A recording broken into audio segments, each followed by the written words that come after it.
ရသော်ဗျာဟောတဲ့ဒေသနာတစ်ပုဒ်ကိုစဉ်းစားကြည့်လူတွေဟာအမတ်တမဲ့နေလို့ရှိရင်မသိဘူး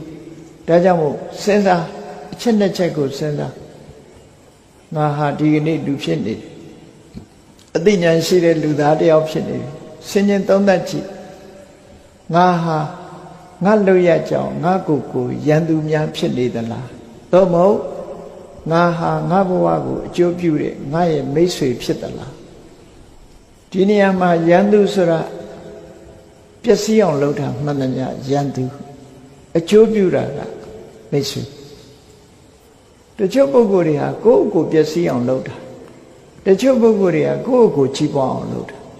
အဲ့တော့ကိုယ့်ကိုပျက်စီးအောင်လုပ်ရင်ရန်သူကကိုယ့်ကိုလှုပ်တယ်လို့ကိုယ့်ကိုလှုပ်ခြင်းကြောင့်မိမိကိုယ်တိုင်ဟာပျက်စီးရအဲ့တော့တခြားရန်သူကြောင့်ပျက်စီးတာမဟုတ်ဘဲနဲ့မိမိကိုယ်တိုင်ကမိမိရဲ့ရန်သူဖြစ်ပြီးပျက်စီးသွားတယ်လို့ဒီလိုဆိုတယ်အဲ့တော့မိမိကိုယ်တိုင်ကမိမိရဲ့မိတ်ဆွေခေါင်းဖြစ်ကြလား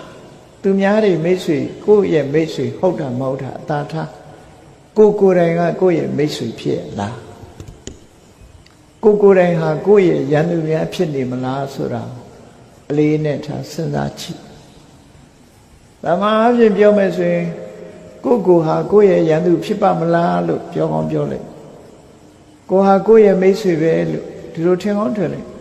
။အလွယ်လေးတွေးကြည့်လိုက်လူတယောက်ဟာ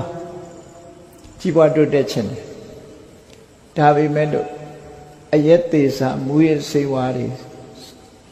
သုံးဆွဲတယ်အယက်သေးစာတောက်စားသည့်အတွက်ကြောင့်ဒီပုဂ္ဂိုလ်ဟာအကျင့်သီလပိုင်းဆိုင်ရာပထမယောနေလာတယ်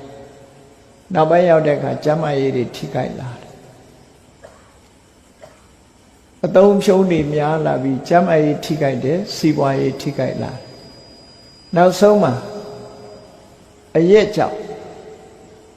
အသက်ထိပြီးတော့အသက်ကွဲသေးရတယ်ဆိုအဲ့တော့ဒီလူကိုဘယ်သူကတတ်တာရောလို့ဆိုဒါသူ့ကိုယ်သူလောက်တာပဲလေသူ့ကိုယ်သူလောက်တယ်ရန်သူတယောက်ကသေစေခြင်းလို့တတ်လိုက်တဲ့အသက်ခံရတဲ့လူလိုပဲဒီလူဟာသူ့ကိုယ်သူပြန်တတ်တဲ့အထိပဲရောက်တယ်ပေါ့ဒါကြောင့်မို့မိမိကိုယ်တိုင်မိမိရဲ့ရန်သူဖြစ်တယ်ဆိုတာကိုယ့်ရဲ့လောက်ရကကိုယ်ကိုပြန်တတ်နေလို့ရှိရင်ဒါကိုယ့်ရန်သူပဲဖြစ်တယ်ကိုယ်မိတ်ဆွေဖြစ်တယ်ဆိုလို့ရှိရင်လူတယောက်ဟာမကောင်းမှုဒုစရိုက်တွေရှောင်တယ်လိမ့်လိမ့်မာမာနေတဲ့စီးပွားရေးကြိုးစားအထုတ်တယ်မိကောင်းဆွေကောင်းတွေနဲ့ပေါင်းတယ်အဲ့ဒါလိုလုပ်လို့ရှိရင်ဒီပုဂ္ဂိုလ်ဟာတဖြည်းဖြည်းကြီးပွားတိုးတက်လာစီးပွားဥစ္စာကြီးပွားတိုးတက်မှုမရှိတော့ကျမ်းမာရေးတွေဆွေးယုံမှုမရှိဘူးဂုဏ်သတင်းတွေပြည့်ရွံ့တာမရှိဘူးလူထဲမှာလူဝင်ဆန့်တဲ့ပုဂ္ဂိုလ်လူတော်လူကောင်းတယောက်အဖြစ်ရောက်တယ်အဲ့ဒါဘယ်သူလှုပ်တာတော့လို့ဆိုကိုယ့်ကိုယ်ပဲလှုပ်တာအဲ့ဒါကြတော့ကိုယ့်ကိုယ်မိတ်ဆွေလို့မိမိကိုယ်တိုင်နေပြီနဲ့မိတ်ဆွေကြီးပွားတိုးတက်မှုလုပ်တယ်ကိုကြီးပွားသွားတာဟာကိုယ့်ရဲ့ကြိုးစားမှုပဲ